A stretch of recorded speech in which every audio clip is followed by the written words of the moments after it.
Hi, everyone. Welcome back to a very, very special episode of the Soldiers of Cinema podcast. I am Colin McFader, your usual host, along with Clark Coffey, but in a special context. And one of the reasons this is a special episode is that Clark is actually up here in Toronto with me. How are you doing? How are you enjoying? How am I doing? How am I doing? How am I enjoying? I mean, dude, it's great. I'm up here in Toronto for the week. My wife has some work up here, and so I'm tagging along. And you and I are getting to hang out for a few days, which is fantastic. Yeah. We went to, what was the theater that we went to? The Fox Theater. Yeah. We went to, so Colin took me to the Fox Theater. For those of you in Toronto, you may be familiar with that theater. And for those of you who are Canadian, you might be familiar with the film that we saw there, which was apparently the famous, I don't know, infamous, I don't know how you want to call it, DIY film Things. Mm-hmm.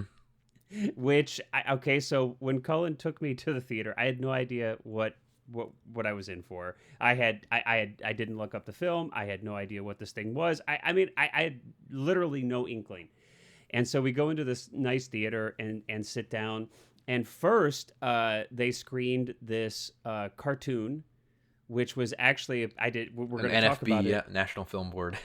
Okay, I thought it was a joke. I actually thought this was like a parody, or kind of like a little short film that somebody had recently put together, kind of like lovingly, maybe satirizing some aspects of Canadian culture. But in fact, it's actually a super well-known, famous, like, we call them PSAs here in the United States, but this short film about, what do you call these? Lumberjacks. They were the loggers. They weren't quite lumberjacks. They were the guys who like roll on the logs. Yeah, like, they bring the logs down the rivers. So that opened things up, and then we went into the film proper, and wow.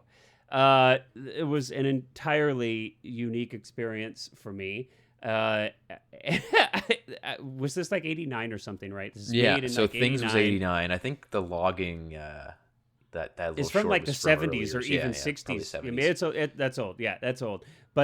So I didn't even, I thought, I didn't even know what era the film was going to be in or anything. And so it was like a zero budget horror film. Totally, like, I mean, I don't even call this indie. I call this homemade. Like, this is like, three or four guys in their grandmother's basement, home, I think, or someone's their basement. grandmother's, and just wow, And some members of the cast were there. It was very exciting. Yep, some members of the cast, and it was actually really fun. It was actually super, super fun, and strangely inspiring. Actually, believe it or not. But we could talk about some of that another time. But yeah, so in the interview or the discussion that you're about to hear, we actually did that. And Colin, you can kind of fill in where we were and who we were talking to give some context to our listeners when we go into the interview. Mm-hmm. Yeah, well, I mean, again, it's special because this is also the first time that we are doing an in-person episode together. Right. Right. In case you might not know this as a listener, but we actually always record separately. Clark's down in California. I'm up here in Toronto, so this is the first episode we've ever done live together in person. And also, so we've got we're here at the Eyesore. We're going to be in the screening room, and that is a very special place. I think a lot of people in the Toronto kind of film scene know it. Eyesore Cinemas. You can buy, rent. It's kind of like one of the last vestiges of rental stores. Yeah, it's a really cool place. I mean, they've got, obviously they were kind enough to give us the space to record our podcast there, but just, I mean, walking into the store, it's it kind of, it reminds me of, it had that flavor of like those really fantastic like mom and pop music stores that used to exist, a long time ago, and of course, but with movies. And I mean, there was a great collection, everything from like VHS to UHD, and like a really well curated and like pretty like interesting selection of films for sure. Yeah. And last big reason that this is an exciting episode is because we've got two guests, Mike Wood from They Might Be Movies, sorry. Mike is a good friend of mine who does pop-up screenings all around the city. If you follow him on Instagram or Facebook, you'll definitely see that he has quite the schedule going, and always something unexpected. For example, this year at TIFF, he did Too Fast, Too Furious on the side of a Midas like auto body repair shop during the whole TIFF festivities downtown, which was really fun.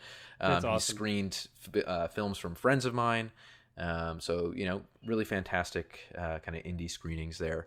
And of course, our second guest is Adam Thorn of Terrible Fest and Riot at the Movies. Adam is kind of a fan of like grunge punk cinema in a lot of ways. That's a good way to put it. Like he like might abhor the DIY. word cinema being in there, but We talked about that a little. This sort of very underground, again, DIY. Terrible Fest is a festival that kind of celebrates movies that would not be seen at other festivals, and it's a lot of fun. He screened a movie of mine a few months ago, which was great. Not at Terrible Fest, at a different festival of his, but You're so fast to he said point that that mine out. didn't fit into Terrible Fest, so I'll take that as a compliment.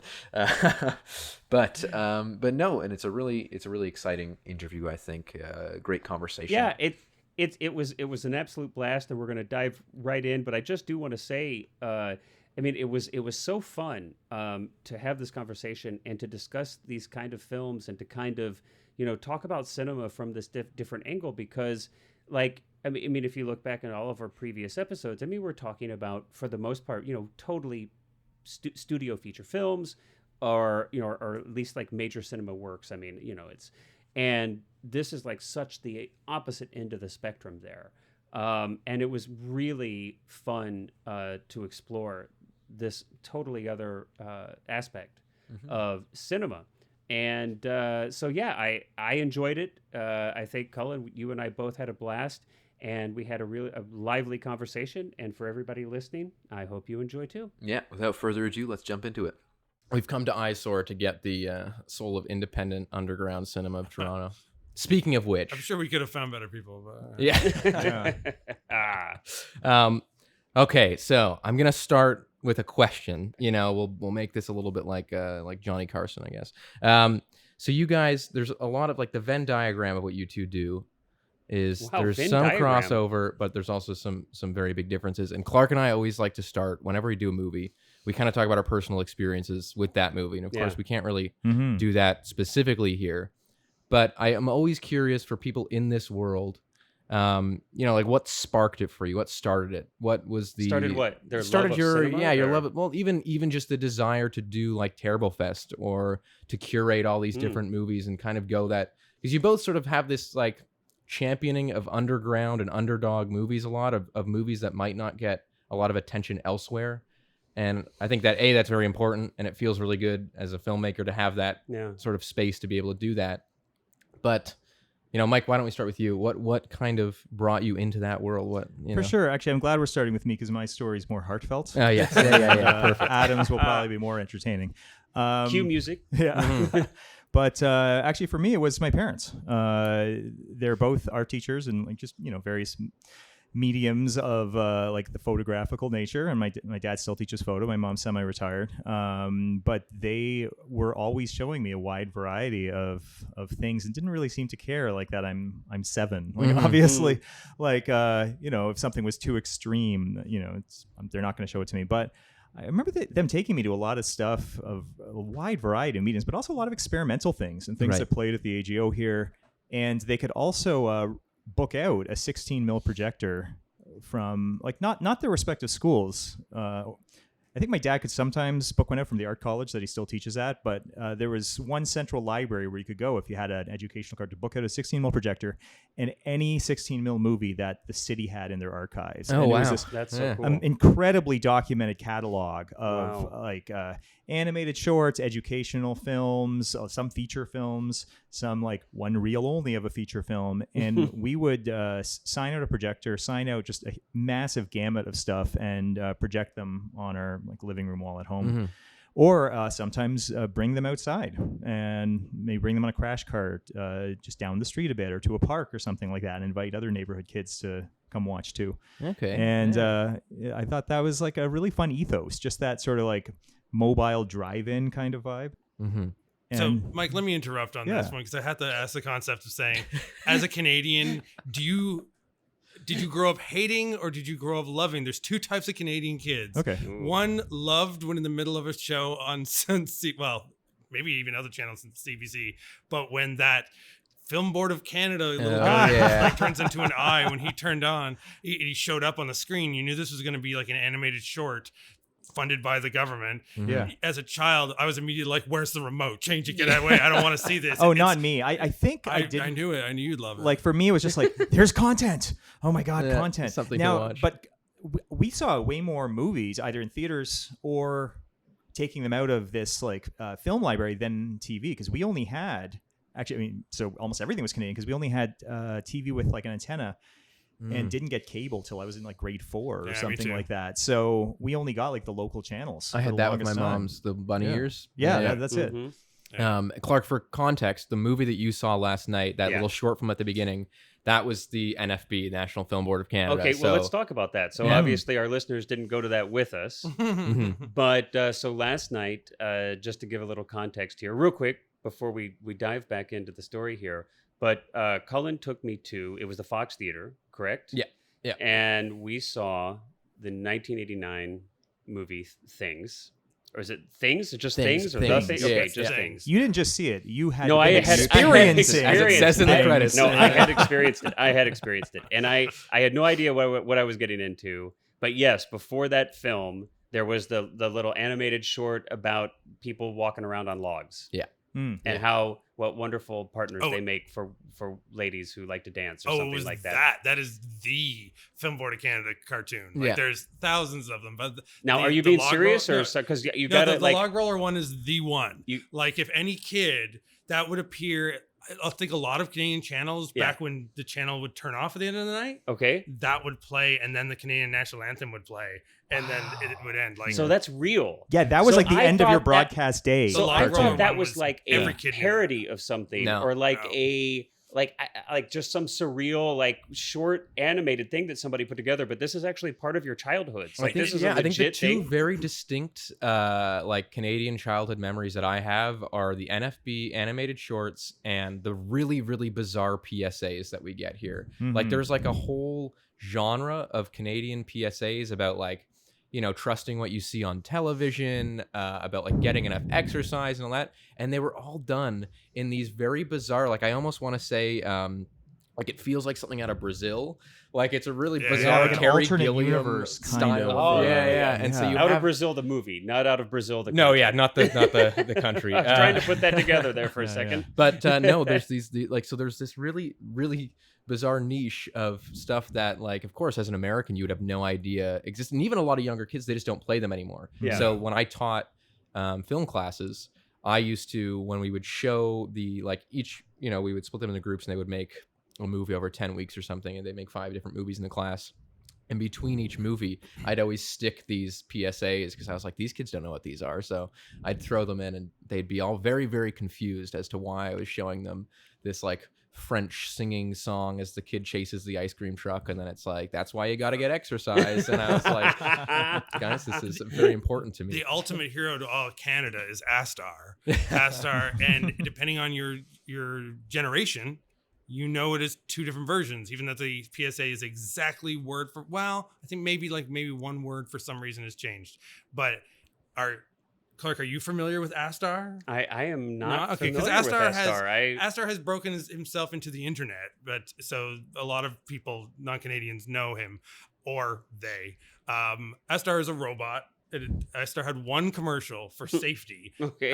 And the original one is this beautiful and like amazingly expensive. It was definitely during a time period where the government was giving out grants to make films if you could make it for PSA. So they were going to take as much money as they could take. Astar is a robot that lives on planet Danger, and they can do backflips and they can fly around, but everything on the planet is a buzzsaw or a knife. And at one point they cut their own arm off. Oh, no. And then they turn to the camera and say, I'm Astar from Planet Danger. I can put my arm back on. You can't. So play safe, kids. And this is a message from the Board of Canada for kids to not play in dangerous places. Concerned children's advertisers. I'm going to have to go take a look at that. Oh, I'll send you a reel. That was the surviving edged weapons of Canadian PSAs. Yeah. But then jump ahead 20 years from the original one. I believe, and I may not be exact, but I think it's the same graphics group that did cartoons like Reboot and Beast Wars and stuff like that, because they were, I think, a Montreal and Toronto based animation group, and they did a remake of it, probably because it was another excuse to get government funding. But they were like, well, you can't just do the same thing. You have, if you were going to pay you have to make something. So they had it all in CGI.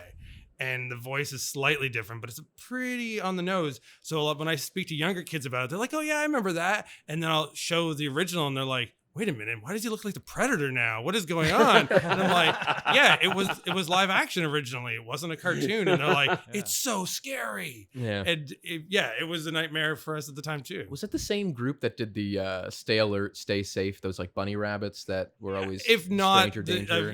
like probably adjacent. Gert and Bert, they were the two cartoon bunnies that were like, don't go walk home in an alleyway, you'll get attacked by an old man or something.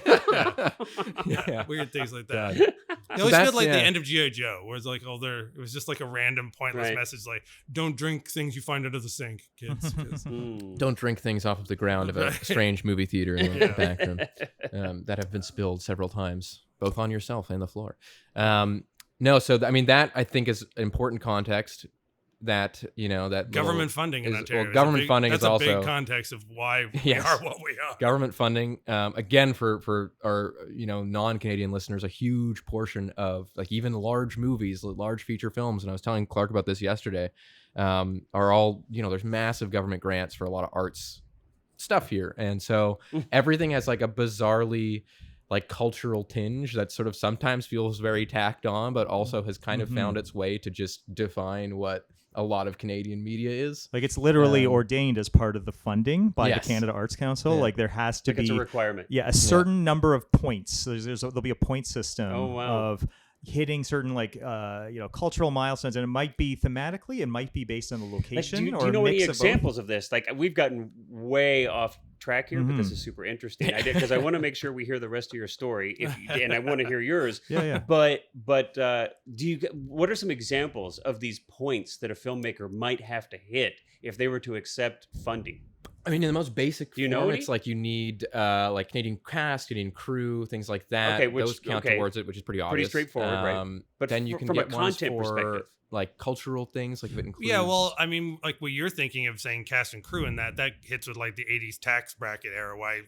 How we brought Hollywood up here was saying every company could get a. Well, we don't do as much as we used to, and they don't get as much back as they used to. But at that time period, all the like middle to B movies that studios would make, as long as they had a certain amount of Canadian cast in that, they got tax deduction from it. But for our television shows, especially things like, shall we say, the mother channel CBC, that they do have to have a certain context about it, which I feel for like people on the West Coast, because it's really, when they want to name drop something, they have to be like, you have to reference something that's in Canada, some place or a historical person of it. And a lot of that ends at the East Coast. Yeah. So like the recognizable historical landmarks and the places, and in either Quebec or maybe a little bit in the prairies and stuff like that. So they're constantly name dropping these places. And if you live in BC, you're like, what about us? And they're like, yeah, well, modern history get there by the time people got there. Yeah. So it feels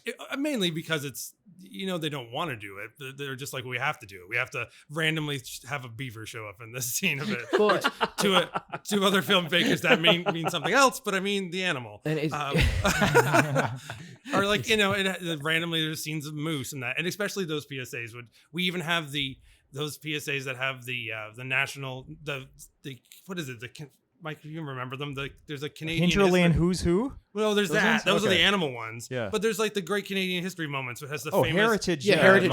Which has the Doctor, I smell burnt toast. Yeah. Which has become like a meme You've now. had a stroke. It's this is a Canadian heritage moment. Anytime something horrible goes on. I have a friend who worked for the company that produced all of those, and she gave me a promo DVD once of like all 45 of those that were ever made. I've got that too. And I had to hide it because every time people were over at my house and looking at my DVD shelf, someone would be like, oh my God, is this all the Heritage Minutes? We got to watch all of them. And I'm like, they're all online. It's like, yeah, but we can watch them all in a row now. And because we were the bilingual country on that DVD, has other takes of the same one. So you'll have them where they're speaking French and doing the exact same skit. It's not dubbed. You could tell they're redoing it because they were like, oh, we hired bilingual actors for it because that also gave you extra points. You could get more government credit for it. It's like Herzog's Nosferatu, how they shot it twice in a row. Yep. Yes, they'll do that Bringing often. it back to the origins of the podcast. Rather than dubbing. Yeah, they'll just film each scene twice. And that's doomed Yeah. us with Bon Cop, Bad Cop 1 and 2. Oh Yeah. gosh, yeah. I remember my favorite, mother though- renting me that. That was like a VH or maybe it was DVD. It's DVD, but it was more recent. I was sick, home from school, and I watched Bon Cop, Bad Cop, and I think I was just like in a fever dream of not remembering anything about it. But then the second one came out, and I was like, I remember that. So- It's almost good. The concept of let's make Lethal Weapon, but the difference between them is one cop's from Quebec. Like, okay. I get really irked But which when, one? Which Mel Gibson character or Yeah, Danny Glover? he's more the Mel Gibson character. The Okay. Quebec one's supposed Yeah. to be the more loose the like cannon. Yeah, He's Yeah. suicidal. Yeah, Yeah. he's the one who doesn't. Yeah, they have the suit and tie kind of cop who's from Ontario, and the edgy one who smokes all the time. But Of course. But neither of them are like charismatic enough to be either of those two, so it Yeah. doesn't really matter. yeah. Yeah. So our back, maybe back to our very long, story We around took there. a I mean, little I think bit. I was done. I was like, I Okay, But yeah. I wait, like movies of all kinds. Well, I think that was just wanna ask- important. Can I ask Good. one question? I I don't mean, I know. know we're But, in no, Toronto we can- here. Can I ask yeah. one question just before we get off of for sure. the Canadian version of Lethal Weapon? Like, how do you say "I'm too old for this shit" in Quebecois, or if I probably pronounced that wrong? But It would can be anybody like, do that here? J'ai trop, de merde. I don't know, trop onze pour I'm du really shit. disappointed, I hope- guys. yeah, that I- nobody I here was can do supposed to that. have- This Yeah. is so sad. Yeah, nobody out. We are not going to get government outside funding Quebec for this No. podcast. to take French. We beyond, fail. I know. Yeah. I- when do I we actually- get to stop taking French? Is it Uh, grade 9? Grade 9, Yeah. yeah. 4 to 9 is the required. Yeah, so any So- American listening, the stereotype, and I see like bands coming up here all the time and seem to think like, hey, how do you say what in French? And it's like, we don't know. Yeah. I'll call my random French friend I have. Let's Yes, get him on the I know how to say People seem all to of the think we all groceries can. in French because Yeah. they're all the packaging is bilingual, but that's about where it stops. Like I can find And you granola. I'll say Zoutaleur for forever because that's when the first time you're reading a kid's book and it said that must be a swear word. And I'm like, yeah, sort of. yeah. Erin here is who like works and helps out here with stuff all the time too. She's always pointing out when like the French title on a movie makes no sense. Yeah. Like Oh, versus so like Ghostbusters is out on 4K and like the American title is Ghostbusters. The Canadian title is Ghostbusters. The French Canadian title is SOS Phantoms! Exclamation mark. Yeah, well, that's the thing that I actually really love that. the funniest thing about it too is that they're very like independent, so they don't use the like France translated title. They'll like translate their own special title. Yeah, there'll be a case where a word is actually the same in English and French, and they still won't go for that word. They'll be like, we still have to give it. It has gotta to be be fully unique. Like, French. it has Yeah. to be. And there's no way that people in Montreal, any part of Quebec, don't say Ghostbusters. No, None of them say SOS Phantoms. They know what it is. They say it. In France, they say it. I do have a thing where my friend from Texas, whenever she comes up, I always like to like pretend that we just have very specific, like, so I always tell her, we convinced her for a good 2 years that our Muppets here all have different names. So I was like, oh no, it's not Kermit, it's Green Dennis. And like, Wait. Okay, wait. As the only non-Canadian here, I need you to repeat this. Okay, wait, what? So I is just this I real? convinced her that Green Dennis was Kermit. Oh, that you Madame, convinced? Okay, yeah, no, you- I was just okay. making all Whoa, up. Madame Jeanette because you was, actually for about 5 I know. seconds there, I was over here going, wait a minute. I said that Green Madame Dennis Jeanette here. was Miss Piggy, that Grover was the trash man, and that Le Grand Oiseau, that's pretty self-explanatory, but Where did you get Green always Dennis old. from? I can't remember. I think I might have seen something about it online, and I was like, I wonder if I could convince Alexa that this is actually... Miss Piggy would have to be more French. She'd be like, Shout out Croque to Alexa. Madame. Yeah, Something yeah, like that. Okay, Um, back on track though. yes. Back to... okay, well, Adam, why don't we get your... So lexicon. with the touching story of Mike with his parents showing him Wait, I have to films wipe away a tear. Yeah, that they could get on 16 millimeter.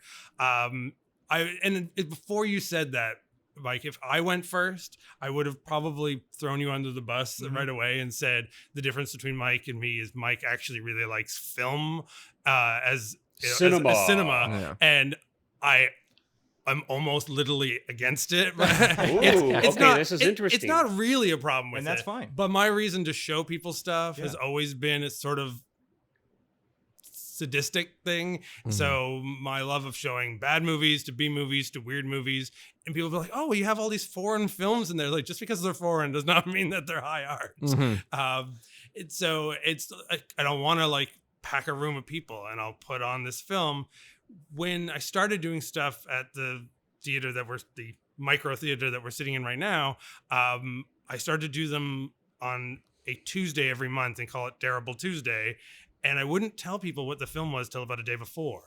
And then we made it, there was only $2. So if you paid $2 and you hated it, you wouldn't get angry. You didn't feel ripped off. Yeah. And it was basically so I could sit there and watch them watch the film.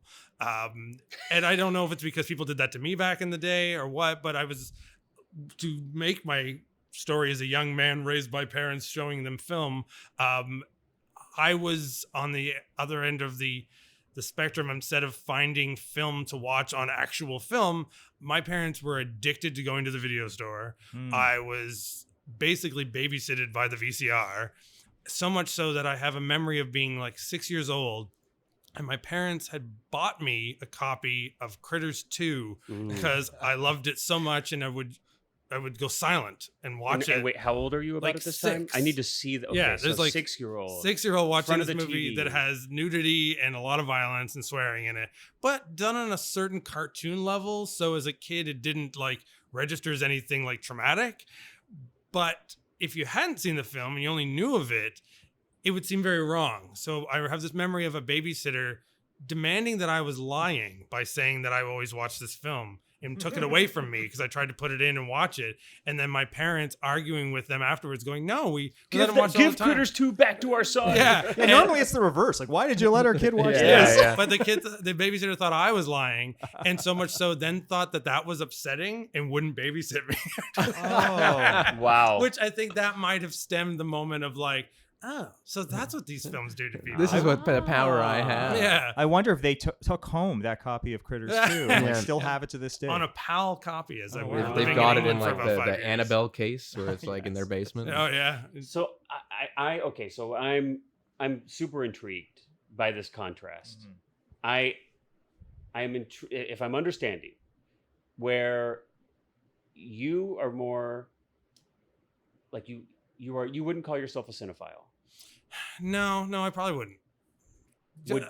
But Mike, you would. I don't like that word. I think anything that ends with like file, Okay. I usually find very hoity-toity. I don't want to get hung up on labels. Yeah, So let's move past that. But I mean, this idea that like, would you say that like you like cinema? Like we use this word that you're like you love cinema, whereas you're like more like these weird, wacky, like video store, like hidden gems, or you love watching people watch something that's like funky and weird and shocking, kind of like Things that Cullen took me to last night. And I also like films where I can accidentally sort of pinpoint what the people are like in the film. Okay. Like I don't want it to have a sense of reality. I don't need that. Yeah. But and even if you get into like the quotes unquotes like classic artists in the world, there are great ones. Like the difference between early Scorsese and nowadays Scorsese, who's like, oh, I hate the sold out world of the theaters. You guys should only watch true art and not Marvel. Yeah, yeah, or whatever, like. But that's me. That's me, by the way. But then you could 2 weeks and Cullen, don't hide. I've heard you say that too. I'm hiding. But if you take like early Scorsese, is interesting because it's like you can tell how this is a guy who's got to cut corners. He's got to get people together. He's got to make a friendship with the people he's doing this stuff with. And you'll get a couple of recognizable faces.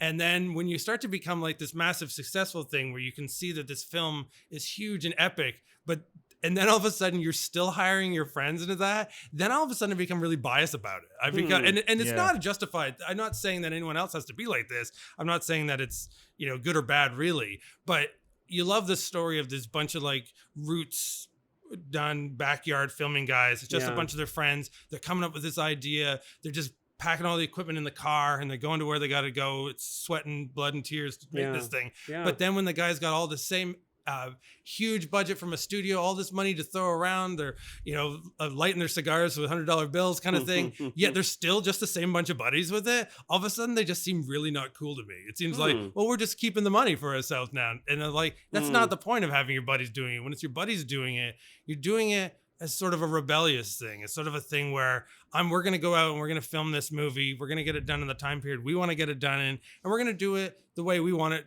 done, be that good or bad. That there's not going to be a board of guys that are going to tell us this is not a good idea, this is not going to sell. But then when these characters grow older and they advertise themselves as, we're still a bunch of lone rebels, says Leonardo DiCaprio as he's filming this movie that had 2,000 people on a board saying, no, you should tweak that every 1,000 times. So it's like the punk band that was in the 70s, like playing to 5 people somewhere. And now they've they're playing like reunion tours for like Budweiser or something. And especially like an older like punk or metal band that had songs like to be the metalhead that I am, to quote the infamous band Wasp that had a reunion tour. And my whole thing was like, oh, I can't wait till they do this one song where the whole point of that song is, I'm a young rebel and I'm never going to grow old. I'm going to burn out and die young. And I'm like, the dude is 60 years old and 300 pounds and he's sweating out singing that song saying, I will never die old. I'm going to burn out young. And I'm like, you missed that, buddy. It didn't happen. At Toronto's historic Budweiser stage. Yes. Yeah. I was, Soon to be Therm Spa. Yeah. And that's where all of a sudden you have to become a little bit, if you're going to enjoy that, you have to enjoy it a little sadistically. You have to be like, okay, I love this. I love that guy is up there singing this song about, all right, Alice Cooper's out there singing a song called 18. And you're like, you don't remember what 18 was like, man. What are you doing singing this still? But I'll go and see that. It's entertaining to me, but not for the reason that it was back then. For like when it was sung with a passion. It was sung with like, I had this because I was a rebellious kid. I'm like, you don't remember that at all. It now sings like you're singing a cover of your own song. Yeah. Like exactly as you're saying. I agree with everything, especially with Scorsese. Something like The Irishman feels like the laziest possible thing he could do for no real reason other than like Netflix pulling a dump truck of money up to him. Like I like the movies where he gets out of New York and gets out of his wheelhouse. I can empathize with that a lot. I think that for me, when I see something, be it by as someone who's famous now or not, or something like half the movies we saw here at the screening in early September, there is really something besides technical prowess or like a mastery of an art form when it comes down to like you actually feel, I don't even know if passion is the right word, just more so just people having fun and enjoying what they're doing, and that sort of thing kind of exudes less out bureaucracy, of it. less corporate overhead, less. There is a shame grouping. too. I remember when I did my first feature, it was really refreshing after that to go back and do a short again, because you almost feel like you're less inclined to have to prove something. Like you can just kind of go back to this really low risk, simple. Like let's just go out for a day and find a cool location and shoot something dumb and have fun with it, right? It's really an interesting lens to like look at movies and films through. And like a thought that I'm having right now as I hear you guys talking about this is that like, especially in Southern California or in Los Angeles, what I'm exposed to are, so many DIY filmmakers who, it is no budget. It is just your friends. And these people definitely have a passion for filmmaking. But what's interesting is that they want to be a part of the machine so desperately that before they even have all of this overhead of, having to answer to a studio or having to all of this baggage that comes right with accepting money from someone and being a part of this big machine and making a product, right? Before they even get anywhere near that space, they're already acting like they're in that space because they think that's the way to get there, right? So they're already making films that are under the constraints of all of that stuff, but without any of the money or the resources or anything else, right? So it is very interesting that it takes something even more than just being DIY and being small and being with your friends. It really is a state of mind that's more than all those things. It's a concept when you mentioned the Colin, you mentioned the concept of having something to prove.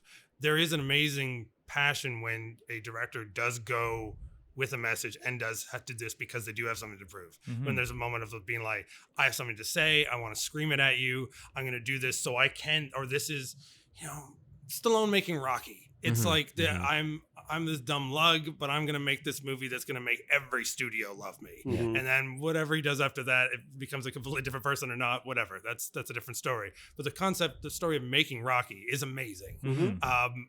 But on the other side of it, which, and I appreciate that, and I appreciate the story, but my passion comes from those guys who do not have something to prove, who are out there. They're like, we just had this story, we had this idea, we're doing this for ourselves, and maybe luckily someone else will like it. To say, Clark, what you mentioned about how there's a lot of DIY filmmakers, but they're walking and talking like they are Hollywood because they're in LA or something like that. We see it up here all the time. Sure. We're seeing it, I think, because Toronto is the Hollywood of the North. It's all the studios have places here.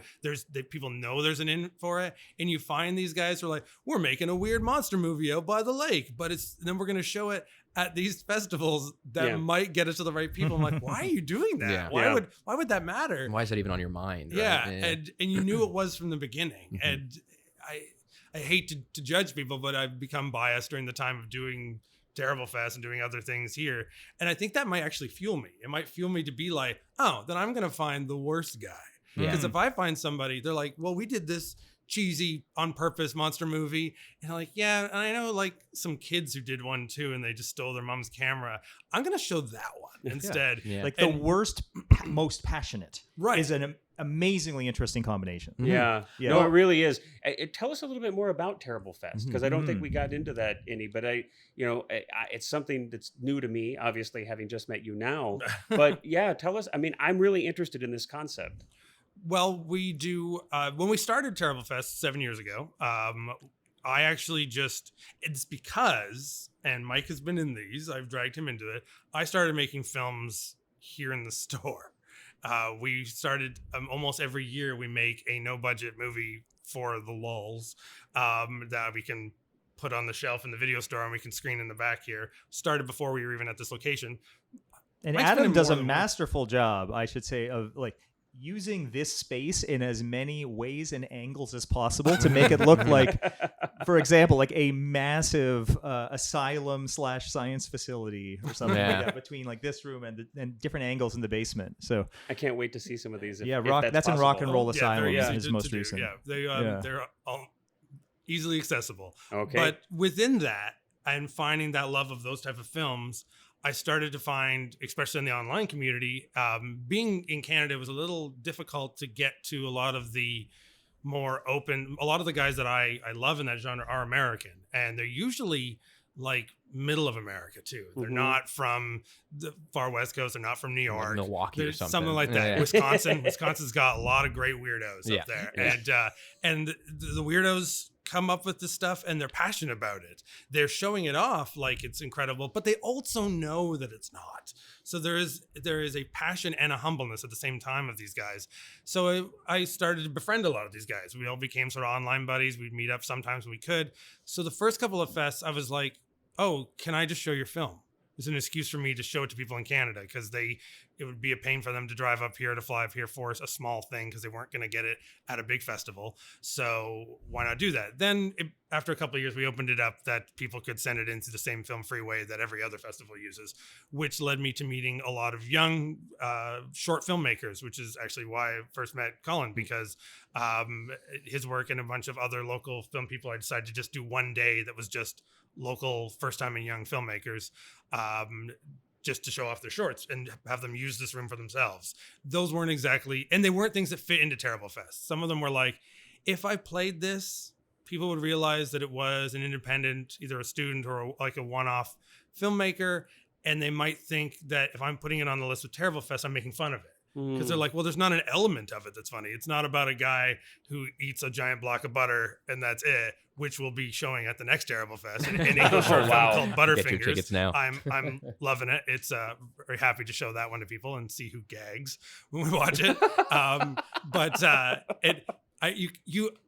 you could not understand when someone decides, I'm going to passionately make a film about eating a block of butter, and they did. It's super cinematic too, which Wow. is so weird. And I think that's so key, is that without irony, Yeah. right? Yeah. Because there, and I don't know, nobody's like used the word cynical or cynicism, but I feel like maybe part of what you are trying to move away from is this, whether it's like this corporate industrialized cynicism, like The Irishman, I think, where you're like, I've got a boatload of money and I'm kind of, remaking the same film over and over again. And it feels like this corporate kind of piece of product. And there's a lot of, that's like kind of cynicism, like, personified, right? Yeah.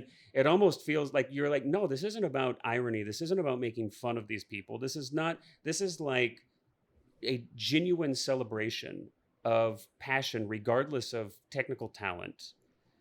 These things were made by people who, it's like almost completely lacked a cynicism in a certain way, right? Well, and there's this huge thing too with the so bad it's good genre. That's again, I would say very cynical But it's now made too. honestly, where it's, is what I'm saying. exactly, These where are like so many honestly of those made. movies are made intentionally bad, and it loses that charm. Yeah, you whereas can't- when you get something like someone passionately making a movie about a guy eating a block of butter, Yeah. like, but it's like, yeah. but it's not like, oh, I'm gonna like make this thing and it's gonna be ironic and I'm gonna, it's gonna be goofy and weird, right? If I'm understanding, I mean, there's and an maybe element you of can do saying- that too. No, there's but- an element of saying, yeah, I'm going to make it goofy and weird because But there's an honesty even in Right, like, absolutely, and there is. maybe it's a hard thing to articulate or a fine line to kind of walk, and maybe we all know it when you see it. But it's like the difference between like, I'm going to purposely be weird and I'm going to purposely be or provocative.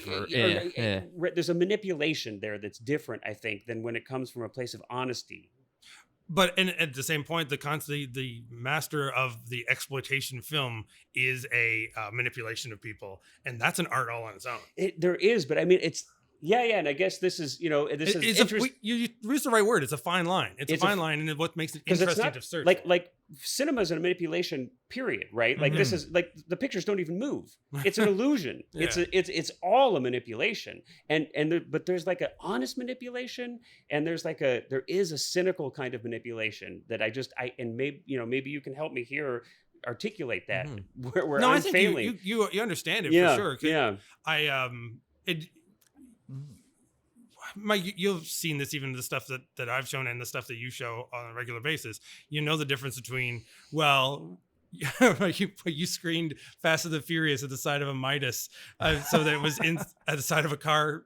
Too Fast, Too Furious. Fast, But right, how did I Furious. see that somewhere? So I Cullen mentioned- told me yeah. about this, Yeah, so I yeah. must have seen it from Cullen posting it somewhere. But when he told me about your screening, I was like, I've heard about this somewhere. I saw a picture of this somewhere. I was surprised at how viral that went. Yeah. That was nuts. I'm serious, and I don't think it was through Cullen. Yeah, I I can't think remember, I yeah. seriously saw this posted in one of like the film kind of like groups that I belong to There was this somewhere. I saw it. wonderful reporter from the LA Times just was walking along. She was here for TIFF. Yeah, And I think this is where I saw and this. She took a picture of it. Yes. And posted it. Oh, I thought maybe she was one of your friends, but because I knew that No, I've I seen just that. met her Yeah, at I- the I- viral yes. post of it, chatted with her quite a bit, and You're famous now. nah. It's fine. I don't strive to be. I mean, Turn it into a big I studio I picture, love doing these three-picture outdoor deal. pop-ups or like themed pop-ups like Mhm. that are really more for like me than anyone else. Yeah. And if I always say like whether like 50 people or 3 people show up to these like word of mouth screenings, at the end of the day it's just for me. And Yeah. it's the act of exhibition is something that I'm way more into than like I have no creative drive whatsoever. I am Okay. happy to like support and partake in like other people's And you're film projects, fantastic like at that. in Adam's, so. I want Adam to like put me in everything he ever makes Yeah. until the end of time. And like I always say, if I'm happy to be covered in blood or vomit or what have you. Hopefully But, fake yeah. blood and vomit. Whatever, I you know, hope whatever like, it yes. takes, right? But I come to all this and like the Toronto scene purely as just someone who loves like everything of every conceivable genre, but also the act of like exhibition and watching things in spaces outside of the obvious. And unlike, I think it's kind of actually here's the dichotomy, because we were talking earlier about trying to find like what's the big difference between you and I. You were talking about how you like to like watch the audience and see how they're reacting. And when I'm watching something and I'm into the whole vibe of it, like not just the movie, but like the scenery and the setting and everything, like I turn into that like cinema paradiso, like hyper fixating mode where it's like just me and the movie magic. And as cheesy at AF as that sounds, I don't know if you're PG podcast or not. Yeah, at the end of the day, I just want to sort of, make fun off the beaten path experiences for like my own viewing and anyone who happens to walk by. And it delights me so greatly when like, maybe there'll be like a hodgepodge of friends and then a hodgepodge of complete randos will walk by and be like, this is amazing. Why are you doing this? What's going on? I freaking love this. Without a doubt, that. Mike and I are both extreme ADHD, but on like opposite sides of the spectrum of it. Literally, yes. But it's definitely still there. So it's like, the same but different. But the reason I make that screening of all the ones that you've done, especially when you did your through the summer finding weird locations outdoors to do it, as much as you love that movie, the screening concept was great, but there's no way that there wasn't a certain level of sarcasm and cynicism going, haha, I'm playing Too Fast, Too Furious inside of a Midas workshop. They're like, at no point did you say, well, that's a genius thing to do. You didn't really think that. It was like, all. This is funny. It's fun. And the reason that something like that, a post about that would go viral, no one was thinking, why didn't they do that when they released the film? Why didn't Vin Diesel do it at a place that only had diesel gas? And like nobody really thinks that that's really like a smart thing, but they can't deny that they find it entertaining, that it's funny. So they do it. So I could never, I want to say that when I'm picking films to show to people, or especially at the festival, I'm more picky than and regular for me, but I'd like to say, I want to make people void of that cynical part of it. I want to find guys who aren't making a B movie that goes, we made a bad movie. Right. But that's not true, because I would love to say that most of the time I've done it, but I've found gold that is. It's rare. One of my favorites is a guy who made a film that's called Camp Death 3 in 2D. And like the whole gag, he even filmed it at the wrong shutter speed on purpose. So when he sent it to me, I'd seen a trailer and it's all sped up, and I was like, that's just the trailer. And he sent me the movie, and the movie is slightly like a microsecond too fast. And I thought, did something happen in the file transfer? He's like, no, that's supposed to be that. Yeah. And like the actors that he hired in that movie are all recognizable Canadian television actors. They're all people who after that, if not before that, were real actors. So they're owning this movie. Yeah. But the movie is the dumbest thing you've ever seen. In like 5 seconds, it already spoofs 10 movies, which if I saw someone else do that, I'd be banging my head on the table and just stop it. Yeah. And I think to a casual audience, if they walked in, especially because he made a secondary, like you can see that movie, something happened to that director and he kind of like separated himself from filming for a while right now. So he's a little incognito right now, but very enjoyable person. But he made 2 cuts of that film. He made one that you can see on all like the cheapy streaming places like Tubi. So you can find that movie. It's out there. But he didn't sell the movie to a major distributor, so you can't get like a Blu-ray of it anymore. You could get it from him and that was it. But if you are looking to test yourself to see the normal cut of Camp Death 2 in 3D. No, 3 in 2D. The joke is that it's not in 3D. 3 Camp 2 DES. Yes. And it's got puppets. It's got a Jason ripoff. It's got your weird camp thing. It's got every South Park joke that happened in 10 seasons into like an hour and a half movie. But then he also made a 2.5-hour cut of the film. And he only put that on Amazon to like direct buy order with it, like an MOD disc, not as a digital. No, you could get a digital. Okay, so you can stream it from there, but it's one of those bits where you still have to, even if you have like Amazon Prime, you still got to pay another $2 or something like that.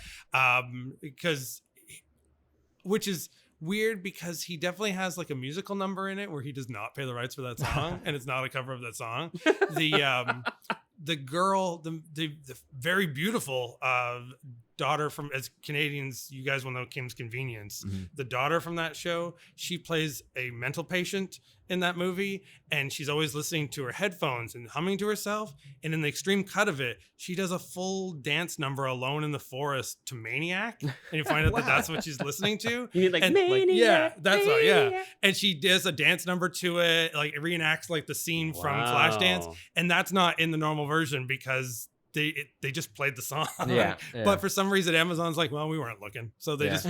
so that version can be found. It's out there. Or it could be that Amazon has their own music licensing for stuff. So like merely like uploading it to YouTube their does. service. I'd like to hope it, that's the reason, covers but I have under- a strange feeling. I know that maybe YouTube it's sort of not. does that too. If Yeah. you're partnered on YouTube, you get Yeah. like I hope we're not getting him in trouble by even just. yeah. Oh. Well, at the same The point, FBI is listening yeah, to this he's sort of podcast. left the whole scene, so I'm sure like all the worst they could do is take it off Amazon. Yeah, Jeff Bezos, don't get mad. Yeah, all right. Thanks, Jeff. Um, But there's definitely a moment where he was like, I'm just making a dumb film. But somewhere along the lines, something happened while making it. And because he met and hired real people, then all of a sudden, I feel like they took over. And this film that is on paper the dumbest thing on the planet, at least for me, is pretty amazing. Then again, if a random person, especially the air quotes cinephile, was to watch that, they probably would bang their head on the table going, that's just as bad as Scary Movie 75 or like the not scary movies, the superhero movie or Yeah, epic oh, movies the and things epic like rip-offs of teen those. movie or Have you ever whatever, had yeah. those sort of people show up and walk out of a Terrible Fest or Son of Terrible Fest I screening? don't think I've ever really had anybody walk out from them, but I mean, and I will definitely throw in like one bad movie in the late part of it where I'm like, yeah, this is going to be for the people who have been drinking all night and they just want to like throw their cans at the screen. But luckily, and I think only of luck, that I haven't had anybody walk. Because I would find that so interesting if I was like either an exhibitor or like a filmmaker. I'd want to know like what is the thing that drove people away. Yeah. Yeah. Well, and I mean, again, we're in a small micro screening place. I grind into people what they're getting into when they're here. I tell people like, no, this place is not the Alamo. They're not going to like beat you up and steal your phone if you had your phone out. We would like you not to. We would like you to, not be talking all the way through the film. It also has a basement, unlike the Alamo. Yeah. But With real bones. Yeah. Oh, that's true. Yeah. that's true. You They will were- disappear down there if you take your phone out. So. So let's all go party downstairs. I Hence do the I do bones. always find the Alamo funny because they're so like they're the place that's always like if you take out your phone we're gonna like break it and nail Wait, down really? to a wall. At the There's actual but tourist spot? The irony of Oh. the Alamo Draft House, like the cinemas. Oh. The irony of those though is that you Draft have House. people getting like served food the whole time too. So Right. I'm like, Which is why a do you care about total this guy next to interruption. me on the phone when like your server's coming up and being like, yeah, sorry, your credit card didn't go through. Yeah. And it's like Yeah. you're kind And, of and I know with those guys with the Draft House, a lot of it is a shtick, but they have those. And I mean, a lot of the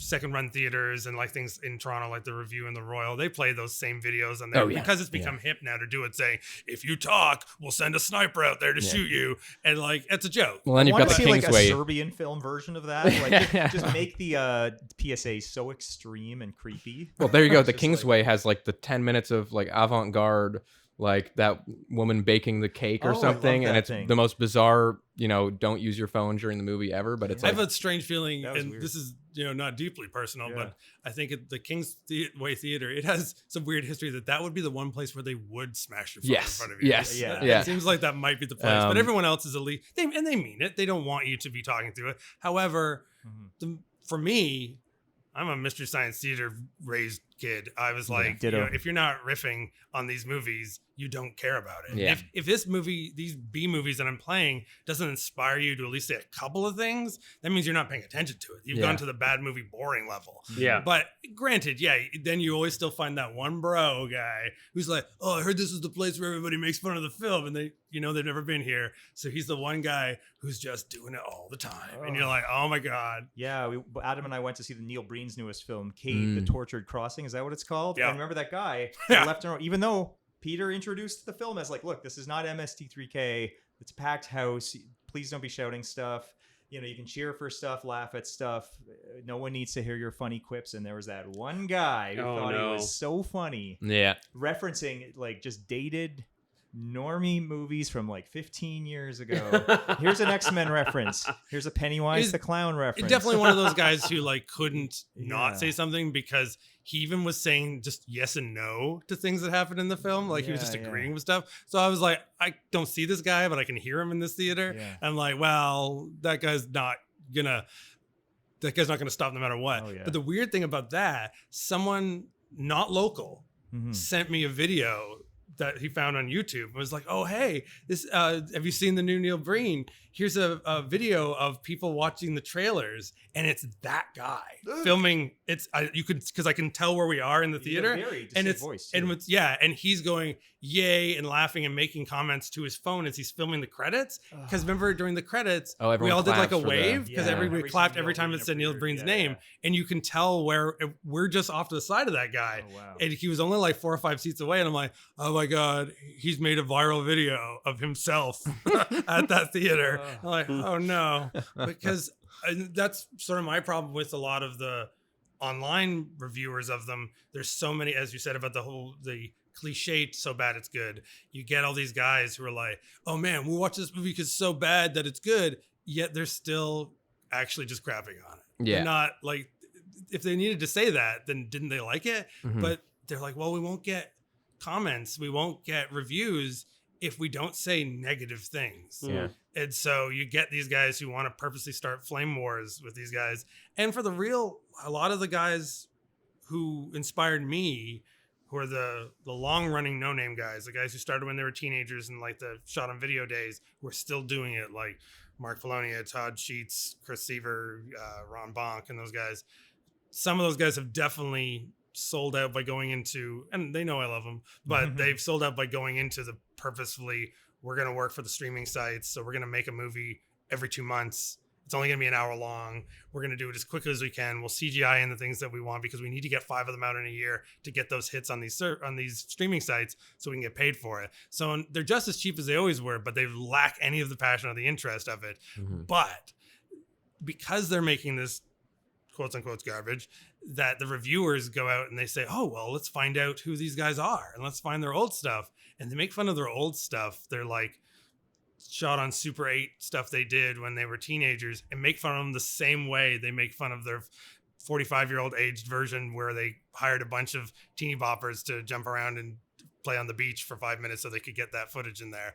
And it's not the same. It's the movies they made at their mom's farm on Super 8 as a slasher movie. Like, so all of them started that way.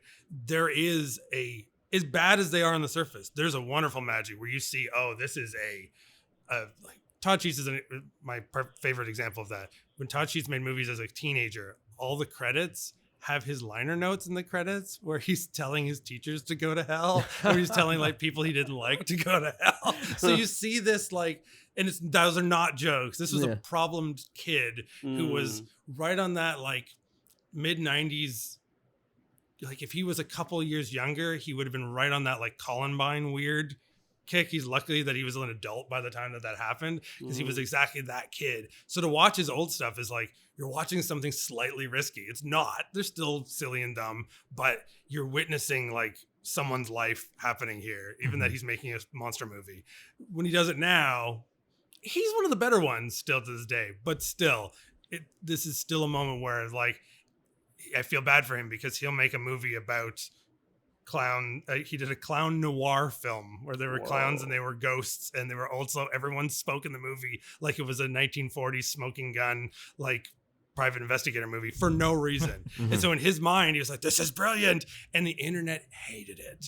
And the internet comments were the disgustingest things of like, if you make a film like this again, I will find you and kill you. And I was like, oh my God. And he doesn't understand that because he grew up as this wild VHS kid. So he sees this, and I've talked to him and he's like, I'm done.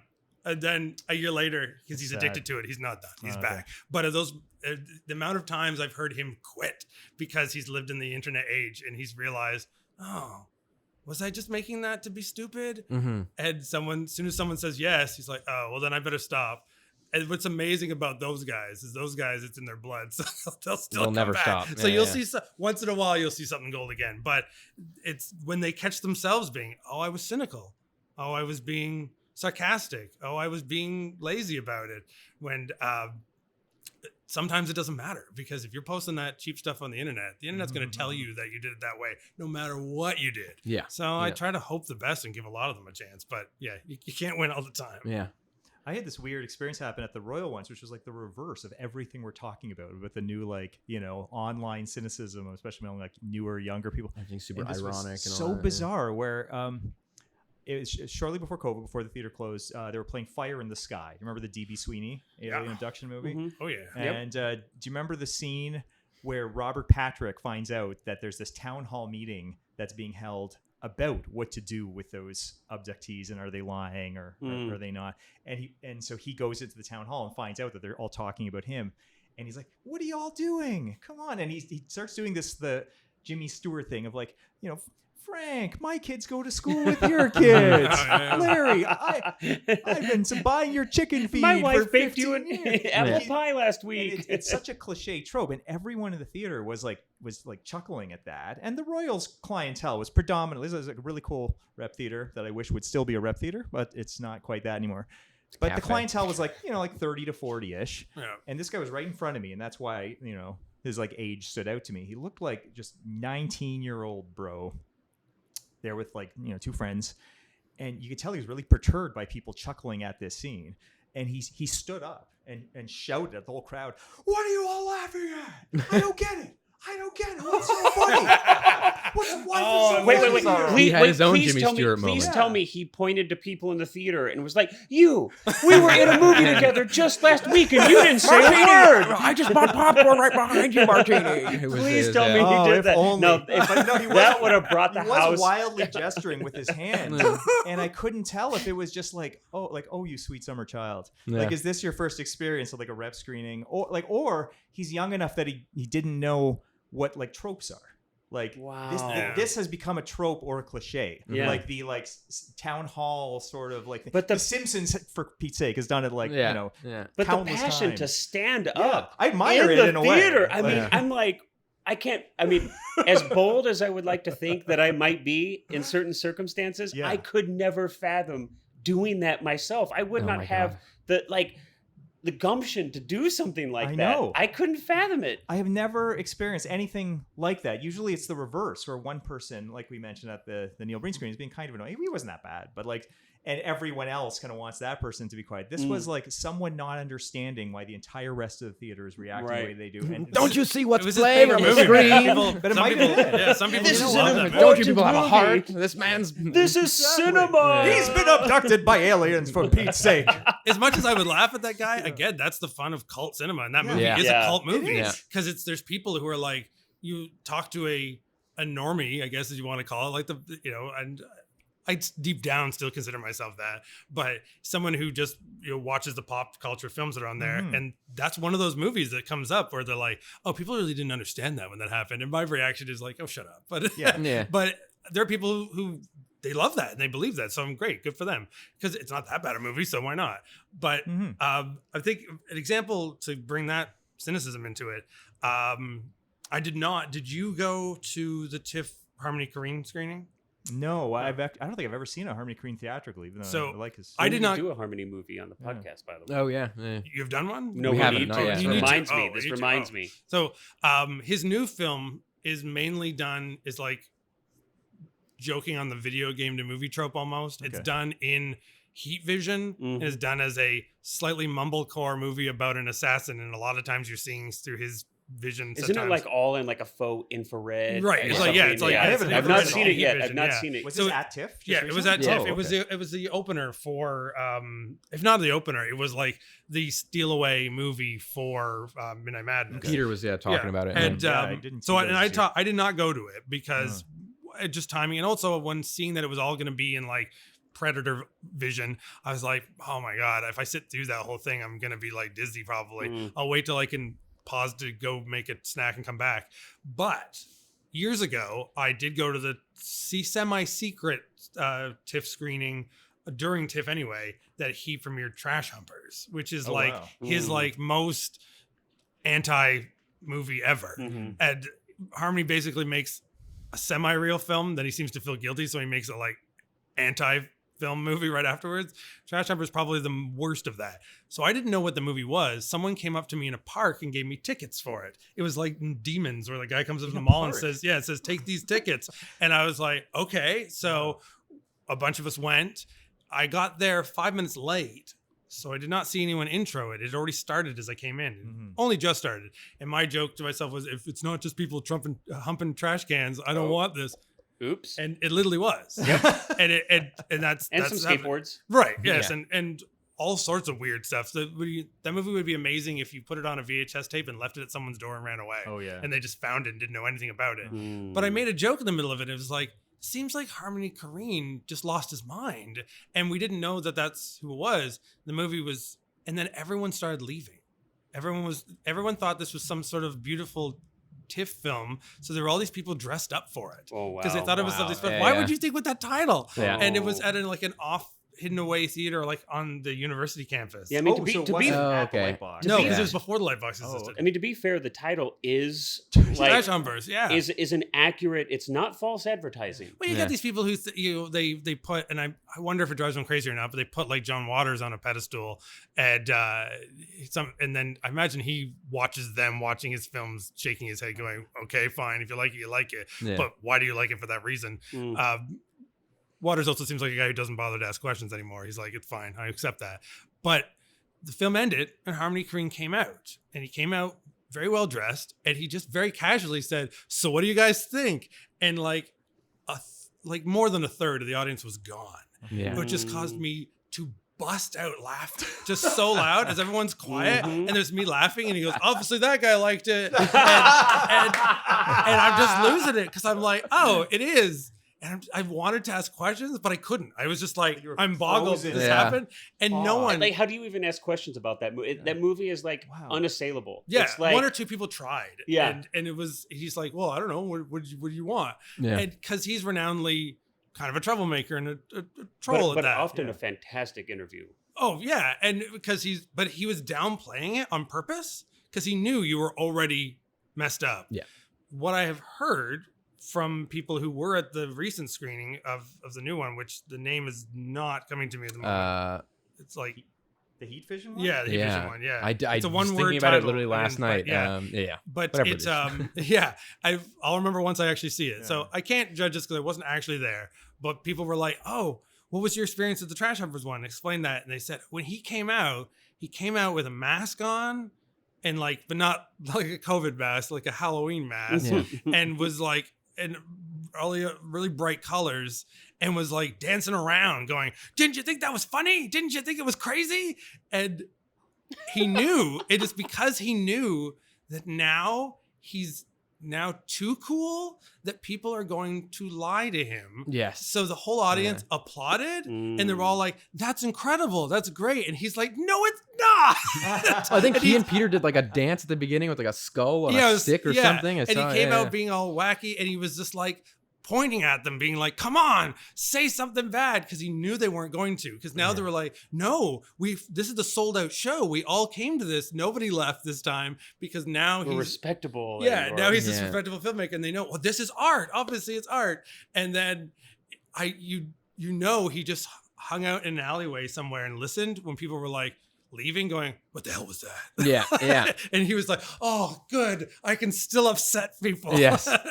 Or this concept that at a certain point you can make garbage, but you've become under the level. Mhm. And I don't know if I want to encourage Harmony Korine to always do that, but there is a wonderful thing that he'll be like, "Okay, I'm successful enough now. I can purposely make this to upset you," which feels like old Grindhouse thing. The things that guys like Tarantino and Eli Roth wish they were actually doing. And they're like, you can't do it anymore by doing Texas Chainsaw Massacre. Now you have to make a movie that hurts people's eyes and you can't hear the dialogue on purpose. Yeah. When you try and do it with the intention of making like a faux grindhouse, and I'm not talking about like Robert Rodriguez's grindhouse, because that's its own thing that is clearly just wearing itself on its sleeve. But when you try and make something that with that intention, it always Like it seems transparent. You and try to be obvious. transgressive, Like, but it doesn't. it doesn't work. But the fact that you have to be a legit weirdo to be able to do I that think stuff. the Yeah, other thing and I too, think that's the honesty that I was trying to talk about. Is that it really, whoever you are, whatever this thing is in you, the film, your work has to come from that. Well, Right? I think it's one of those things too, where it's like I've never seen a in-person screening of like The Room, but I almost feel like it would have been way funnier and way more enjoyable to have seen that in its like first run when nobody knew what to expect, when people were just going to a movie Yeah, and walking absolutely. out on it, versus going No where people question. bring like what they bring like footballs and spoons and stuff now, because like Yeah. that's the No, big it's a thing. Rocky Horror Picture Where- Show. kind of exactly, thing like it's now, like and there's this, and sure, like people enjoy that. They're That's fine welcome too. to It's enjoy but that, it's a but different thing. I feel exactly like where there's this kind of expectation of like, no, we like it because it's like this. Whereas I can't imagine again being like someone like Korean where you're like, no, that's not what I'm going yeah. for. Like Yeah, I don't and want you're that not- audience to come and enjoy it. I want to go back to the roots of people having no idea what the hell they're seeing. He and- was, I think he was hoping that people would walk out, but Yeah. but at the same point, the way it does become an honesty is only because it still wasn't done in an expectation by anybody else. It was done in a way that only Harmony Korine could Yeah, do it. it's- That movie yes, was as trolling and as upsetting to people, and only a way that he could do it. If someone else tried to do it later, it would obviously be like you're homaging, or just straight up ripping off. Yeah. But on that example of it.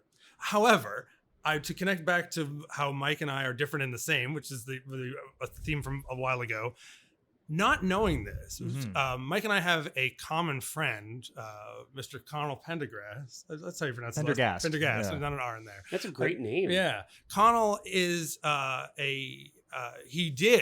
he still does film and to different Yeah, extents. he's He does experimenting animation with stuff. different kinds of animation, and it really fits his own illustration style really well. Yeah, He but was had actually made, acting in a Friends and B he's- movie yeah, the last one in summer too. Hamilton. Yeah. Was he at the Hundreds of Beaver screenings? I believe he might have. Okay. Yes, I think he was. Yeah, I think I met him there. Yeah. I met him there. Yeah. Yeah, and he made two DIY features in 2000 and 2003, if I recall, called Flesh Freaks and Kill Them and Eat Them, Yeah. which a friend of ours has put out on his label already, Gold Ninja Video, but they're also about to come out through, I think, Saturn's Core, Yeah. I think so. Yeah. that OCN partner label. They And so we both met him independently of each other. right, and we had met each other, and then we realized we both knew Connell. And this same connection to bad movies comes up with how I first met Connell, and when I'd already known you for a little while, so it became even funnier to find out this way. But Connell and I were doing a commercial for the Royal. And Was that the Shaun of the Dead? The Shaun of the Dead commercial? things. The stuff Or for Edgar Wright. That was for the Edgar Wright marathon. So Yeah. Edgar Wright was playing a bunch of films at this one theater for a couple of weeks while Scott Pilgrim was being filmed, and we volunteered to make commercials for them each week that would play during the week at the theater, and then his night would show up. So Connell and I met with this group of film geeks, and I didn't know Connell from anybody. He was definitely stealing the scenes. He was like, this guy should be leading and doing more stuff. And then I had bought that one of the nights I showed up for one of the film shoots. I had just bought this compilation DVD set of like 50 bad movies. And I said, I bought this specifically for this movie called Suburban Sasquatch. It's the funniest thing on the planet. He's like, oh, the disc that it's on, what else is on that disc? And I was like, oh, it says this, this, and this. Did you watch the rest of them? No, I haven't. And since I didn't know him, I didn't read that as a loaded question. I didn't notice that the last movie on that disc was Kill 'Em and Eat 'Em. And then I put it on right after that, and it's his face, the first thing you see. And it's that classic, I'm right out of high school making a film. The first scene's going to be me on the phone talking to my other friend on the phone so we can just stand in front of cameras. It's either that one, and then I watched Flesh Freaks. And I can't remember which one of them has his vacation footage. That's Flesh Freaks. That's Flesh Freaks. Yeah, and he edited that in to be like, so it's like a 70s cannibal film because he went out to like. Actually, you just did the thing that always irked him, where so many of their bad reviews would be people complaining about, oh, this guy edited all his vacation footage into it, but his dad is some really renowned archaeologist, and that was like so good. Yeah, on dig sites. Yeah, so he shot these Terrence Malick shots of birds in jungle. And what to other people would have first seemed like that. And people make that joke, and I'm like, dude, it is basically that, but it wasn't made for his film, but he was there. He has ownership of the footage. It's his family filming it, but it's so good. Yeah. It's like, it's so he's like, well, why am I not doing this? I love the idea of making movies. So, but it's Kill 'Em and Eat 'Em that comes into play later on, as our other co-friends that we have done projects with. I dragged them into some of the first films we ever made through Riot at the Movies, which again became the project I always film in this theater here. But we'd filmed some about a guy who just wears a monkey mask, and he's a killer who may or may not be a monkey man. Simple stuff. And you weren't in that, but we were showing it off and talking about it. And then you had mentioned, oh yeah, I'm the guy wearing the blue paper mache monster mask in Kill 'Em and Eat 'Em. Yeah, and I'm yeah. like, I've seen that like a dozen times Yeah, and had known you for like over a year already. But because you're wearing a mask and you're just, I'm the monster guy, because it was filmed like a decade before, I just didn't bother to read the credits, I guess. Yeah, even if I didn't know Connell, I would love those movies because it shows so much of Toronto on film and how much it's changed since then. And like we talked about that in the commentary and Kill Them and Eat Them, about how there's like whole shots of that movie where it's just like bright skies and you can almost see the lake, and it's like that's all condos today. Yeah. Like it's all gone, and in just that like 15 plus years. Or to go for a circle and connect it back to the tax bracket days when Hollywood started coming up here. Police Academy 1. Police Academy 1, when it's all its riot scenes, take place in Kensington Market. Yes. And Kensington Market has not changed at Yes. all. Yeah. Amazing. The fact that there was a place, I think that closed, it was called Cheese Magic. Yep. And you see it in Police Academy, and that only closed down a couple of years ago. And I was like, now that one scene from Police Academy is not relevant anymore. Outdated now. Has anyone ever done a Police Academy locations tour? Like that should be us. Oh, Yeah. I mean, people do Degrassi Has location anyone ever tours. done a Police Academy 2? Has anyone ever done a Police Academy 3 location tour? Let's repeat this joke 4 more times. I'm pretty sure 4's done here too. It's like a Greg Turkington. I don't think Mission to Moscow was shot here. It was No. probably shot in Romania. Yeah, it wasn't my in gosh. Moscow either. But there definitely has been videos online of people doing Short Circuit 2 locations. Oh, okay. Where they have to find all the parts of Short Circuit 2 that are, because those are all like just center of downtown. They didn't even bother to like spread out at all. I remember my first ever actually moment as like a little kid was watching an episode of Muppet Babies where they superimposed Gonzo into riding around on Johnny Five for like a chunk. Because remember they were always using movie footage. Yeah. And you know, so you see Johnny Five going around Toronto and the world's biggest bookstore and whatnot. And then Gonzo mentions that they're in Detroit. And I remember being like aghast. Because I was so excited to see, as a little kid, when you see your own city and your own places on screen, it's recognizable. Yeah. More so when they're playing themselves, which Short Circuit 2, I don't think it's ever mentioned what city it is. If anything, I think they're trying to say it's New York. Yeah, I think they probably are. 'Cause Yeah, it's just the big city. Yeah. Right? And I was just aghast. Like, Gonzo says Detroit. It's not Detroit.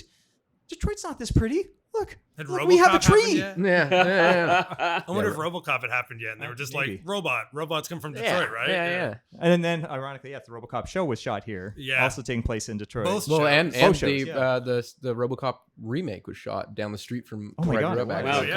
yeah. I mean, gosh, you're talking about RoboCop now. I was going to say, now that I'm spending some time here in Toronto, I don't really, you're reminding me of how many films were shot here. Mhm. I'm thinking, Cullen, I need that Police Academy tour while I'm here. I I've got know, a few yeah, days. yeah. Oh, yeah. I don't think We'll you're going to get a get into van. the Royal Canadian But- Yacht Club, but it That's literally part has its two. own ferry. Like All you can- need is a jacket, right? That's the end of Yeah. part 2, though, isn't it? That's 3. Oh, 3. Okay. Yeah, that's the first But one. With, I'll amalgamate all of them, you know, yeah. like the Burrows. I did I once get invited to some like charity dinner Oh, for really? some work event at the Royal Canadian Yacht Club, and all I could think was like, "It's Police Academy 3." It's like final Wow. moment. It I'm like, sounds so fancy. This is where the Yeah. boat crashed into the thing, and there's where the. I do. I think that I want to get briefly personal. Okay. Briefly, Mhm. because you mentioned a bit ago about the idea that like someone's making a like monster movie down by the lake, but they've got this idea of getting into a festival the whole time, and how that can kind of, you know, like I don't know. Well, it puts your thinking in a box, like before you're ever in one. I mean that, right? Because you're trying to like guess what somebody wants. Well, exactly. Well, And create something that's like marketable, right? Or that, how am I going to get this Has an distributed? audience How am I and going to has- get this yeah. accepted by the powers that be? I mean, that's at least what you see so many people who aren't really making the films because there's something inside of them that says, I have to make this. They're making it because they're like, I want to get a job, or I want to, I want to get money for that next movie or the next movie. I want to be in the system. Well, I is remember what when I did Daylight Again, which was my first feature. Like I, of course, had passion about it, and I liked the script and things like that. But that was my mistake. Was that like I look back on it now, and I see so much of that in it, and I don't really feel much for it because What of do you that. see? What do you see in it? I just see that it was that was my like you said, That I you- put that myself was into your a goal. box Okay. on the outset, and then Okay. I see things like I think something that inspires me greatly is Terry's movie Open Doom Crescendo, which is just so impeccably honest to what Terry wanted that to be, and that really inspired when Yeah. I did my second feature, which I'm still cutting together now. Like that, I basically made What's your second feature? it's Human Nature, so Okay. I don't know when it'll be done, but I basically made a pact with myself that I would not make a decision on that movie. I would not sit down and edit it unless there was some bit of inspiration to do so, and that like I had to get that inspiration from just anywhere, but I was not going to sit down and set myself a deadline and be like, well, I need to get in this festival, I need to get it like done for whatever down the road. I was just going to be completely honest, and a lot of that came from Terry, who is a filmmaker that lives in Montreal. Terry Chu. Terry Chu, who his second feature, Open Doom Crescendo, has been having like a road show over the past year or so. But again, like I think it goes back to kind of what we were talking about, where it's just so like you just feel how personal the movie is and how he just like it is all Terry. That It's kind of is like what Adam was saying about Sylvester Stallone's journey making Rocky exactly, yeah. Like when I first saw Open Doom Crescendo and first met Terry at the Paradise last year when it premiered in Toronto, like he mentioned on stage, I hadn't even spoken to him yet, but he mentioned when during the introduction that it all started with him sort of writing a little manifesto, which is kind of the prelude to the film. And it's not particularly long. It's maybe like 15, 20 pages. And he said, you know, like, hit me up if you want a copy of it. And I found him in the lobby after and said, like, I'd love to read that. Yeah, I got a copy I love too. the film. I'll happily always read any back matter that or prelude material that is like meant to sort of tie into a film. And he was like, well, really, you want the link? And I was like, yeah, absolutely. And I read it, and it made the film that already seems so personal and such a journey for someone, for anyone, but let alone like Terry. It just made so much more sense and felt more personal reading the sort of genesis of it. Yeah, too. In and this I piece. think that's what's really special about it as well, is just that, like, again, it goes through pretty much everything we've been talking about today, which is that it's like a movie that's over 3 hours, and you hear that, you're like, oh my goodness, this like low budget, no budget movie shot over 3 hours in like an empty quarry in Montreal. Like, how am I going to get through this? And then you have no trouble getting through it because it's just so like it's just so enticing. You have no idea where it's going. It keeps you like glued to the screen the whole time. It's like an audio visual experience. But I just wanted to bring that up and then throw that in there, just because I think like something like that is really what to me makes like cinema special. Like it's not about, you know, the gear, it's not about the like, oh, whether or not you went to film school or something like that. It's about being completely honest with yourself. Something like that'll be always way more interesting than even if I didn't like Open Doom Crescendo, which I do. I've often said I'm actually pretty sure it's my favorite movie of 2022 that I saw theatrically.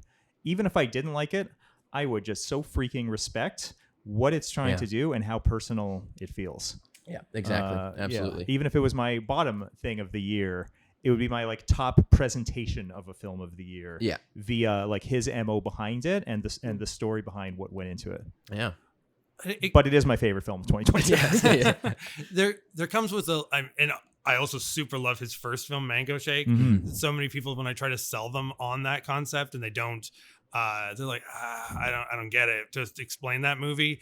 Being what I refer to is, what if you made like a dark, irreverent Peanuts movie, that's a great pitch. Actually, that's a great hook. And they, without being dark, it is dark, but at no point is it ever negative, which is the most weirdest thing, that people can't do that, which comes in the concept of balance. Because if you want to be an artist, and Terry will say this because I know he, like myself, are people who I think are our own worst critics.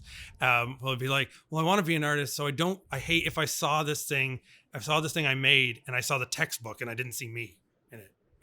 I saw the textbook I read that taught me how to do this film, and that's what I saw my finished product instead of myself. However, luckily for guys like Terry, he does have a certain level of skill. So he can do something that's counterculture, that's counter cinema, that's purposely 3 hours long, that at one point in the middle of the film reminds you that it's 3 hours long and says too bad to you. And then you still appreciate it because even with no budget, no fancy bells and whistles, he still has a skill to make a movie. I said to myself, if I made one for 3 hours long, you would not want to get through that, because my shot on video punk rock thing of guy bumping into things on camera, I'll do it so many times on purpose that I'll then do it 2 more times to make it sound like I did it as a running gag. I would sit through 3 hours of Rock and Roll Asylum. I'm just letting you know. But again, we're all our own worst enemies. Worst Yeah, critics. and I know as I put myself that right in movie was position. thoroughly enjoyable start to finish, and when it was done, it was like that was a feature length film. I thought that was like half an hour. It just zoomed by. Absolutely. That's a luxury of having good friends, because you have good people to do stuff with you. You have an amazing song written by a cool guy that we know, Jordan Joff, who does the amazing no budget but hilarious Dinosaurs and Mining Facility, who is planning to someday make a sequel and has been showing me a lot of computer graphic skills for it. I'm like, wait, now you're too good. What's going to happen with that? How are you going to make this film that's actually good? Won't that take away the SOV's, like the kids making a movie by mistake charm from it? He's like, yeah, I don't know. I'm going to have to figure out how to find something to challenge myself in the middle of this project to make that come out. So we'll see. But that's the wonder of finding these weird young guys, or amazingly finding Ed. By the way, Mike, you still have to find my DVD copy of Man with a Board with a Nail in It Man that I lent to you eons. I haven't watched that yet. I'll watch it. I'll give it back. Which is also 2 hours long. Okay, it's in my like backlog pile, but I'll move it to the top. Made by a guy from, I think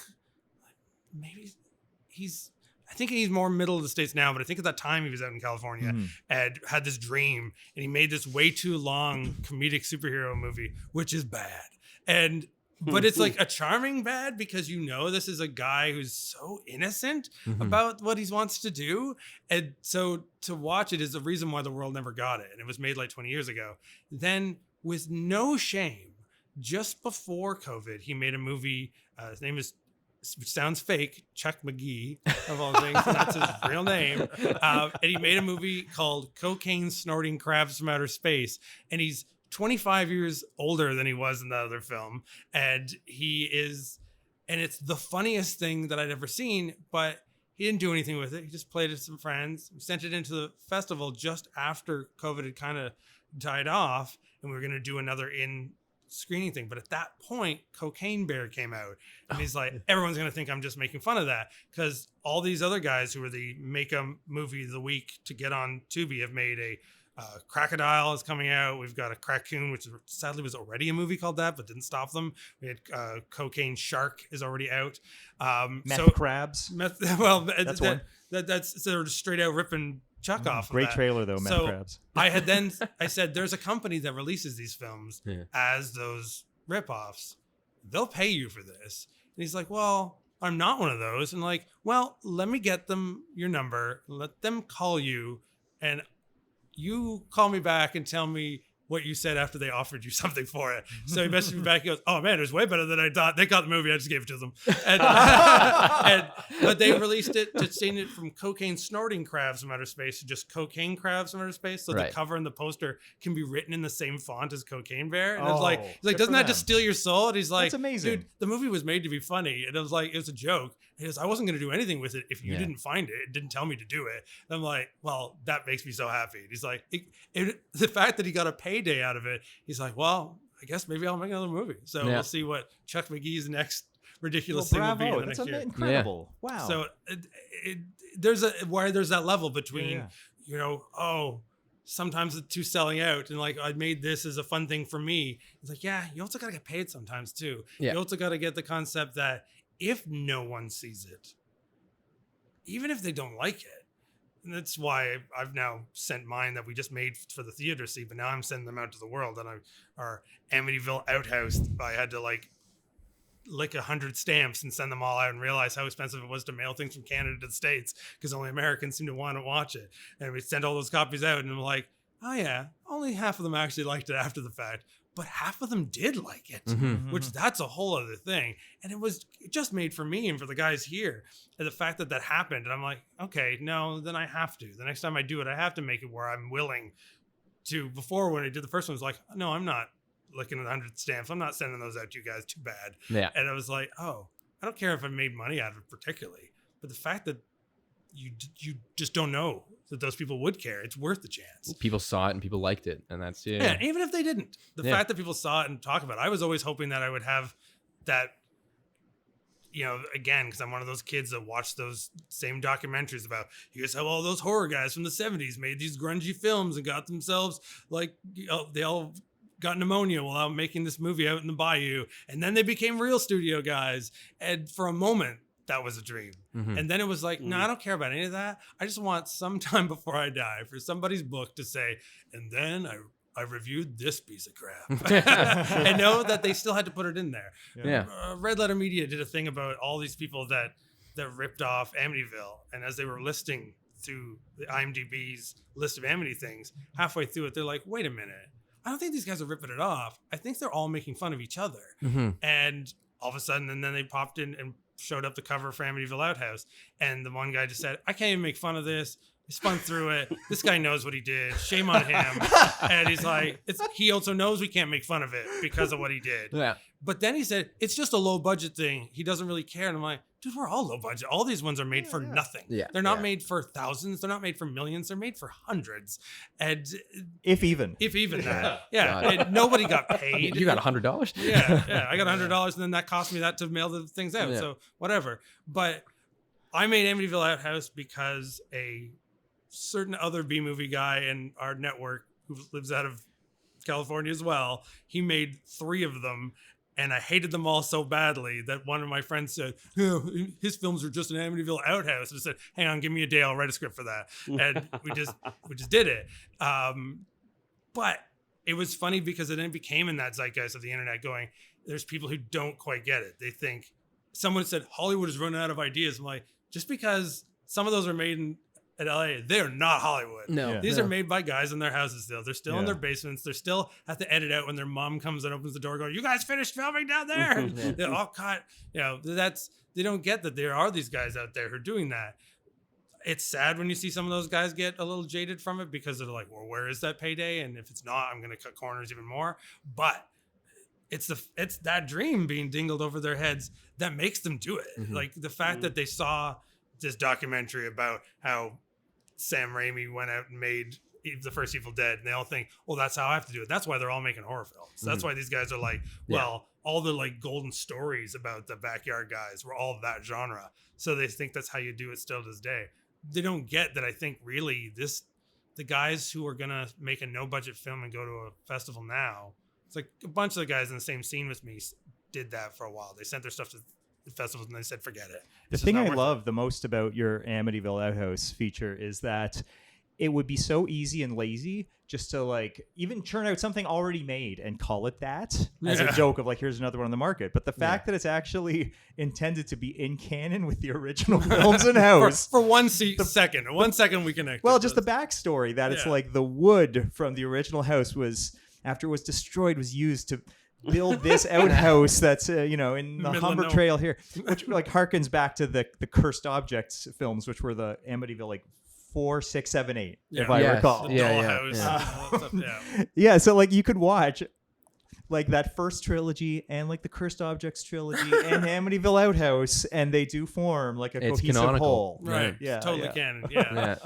I do think that's a good point though, is that like one thing that I was always thinking about was when I like you put something on YouTube and it's kind of like, well, I have that choice of do I put it online or do I chase it around to festivals for 2 years and spend money doing that and hope that, maybe somebody will see it somewhere and send me money for it. But at the same time, it's like, or I could put it online and there'll be 3,000 people that have seen it now that wouldn't have seen it otherwise. Yeah. Right. And it's like, you get this kind of like, obviously you're not going to make a ton of money. And like you said, there's a point where you need that payday, but also at the same time, who if people are seeing it, that's what I made it for. There's this friend of ours, Christopher Brown, who made an awesome feature called Schizopolis 2.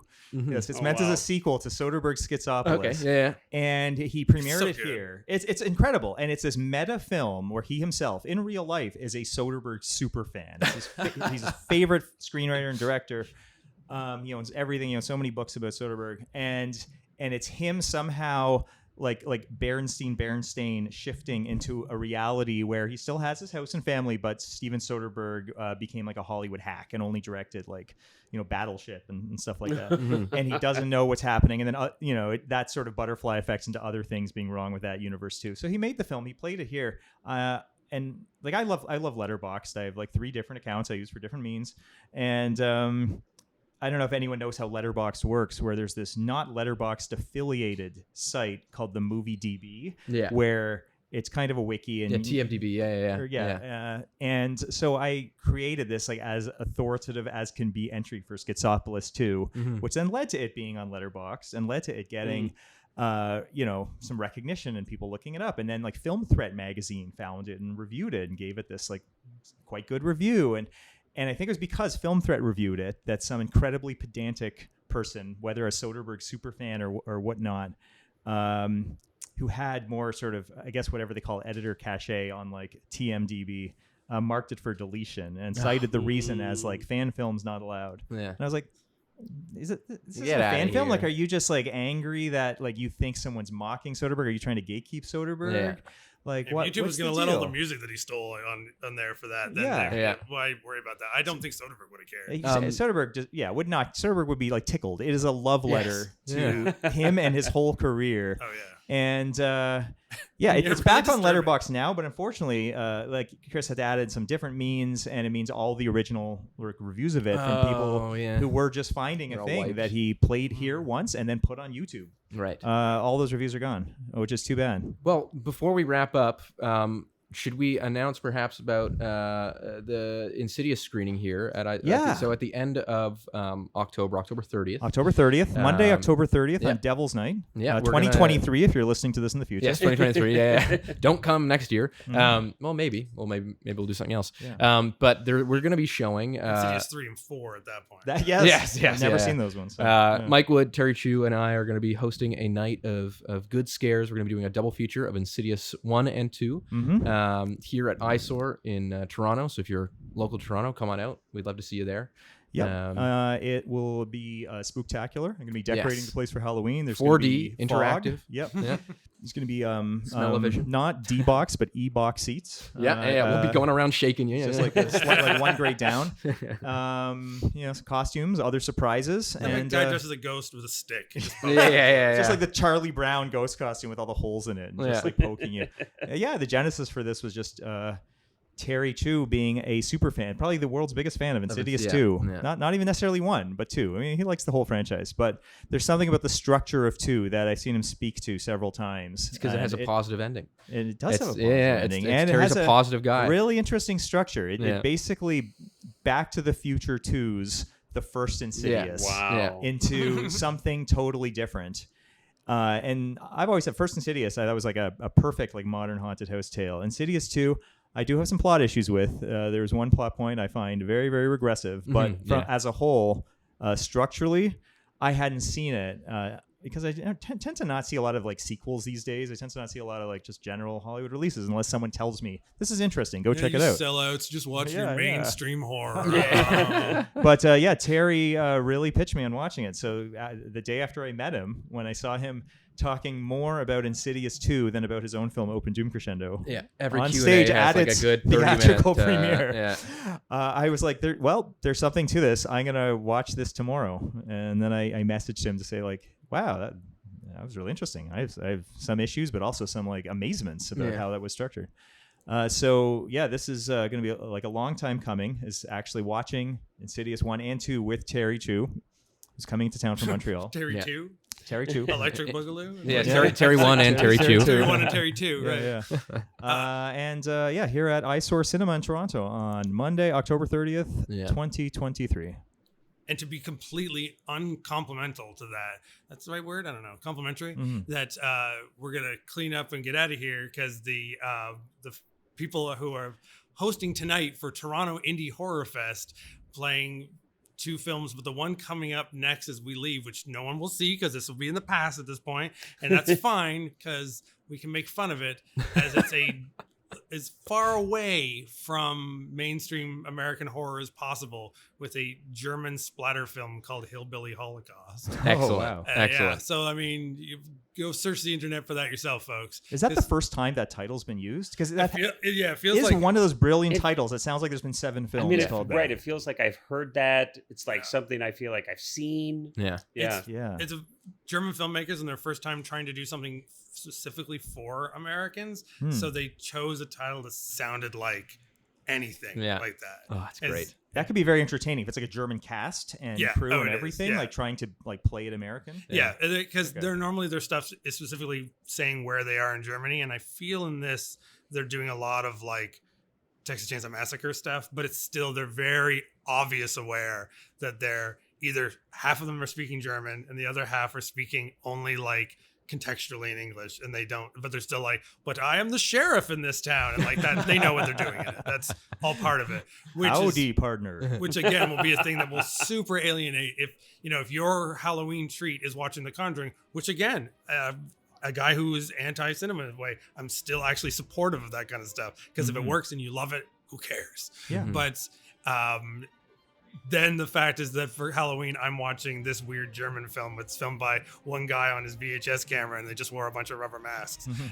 So, whatever floats your boat, folks. Exactly. Whatever floats your boat. Exactly. On All that right. note, Well, thank you guys so much for being here. Thank and for, both of you yeah, for this was an having us absolute on. blast. This was Yeah, wonderful. Thank you so much. This has been a lot of fun. Alrighty. And goodbye from the Eyesore Cinema screening room. It's very hot. Hottest October on Toronto's record. Bye-bye, everyone.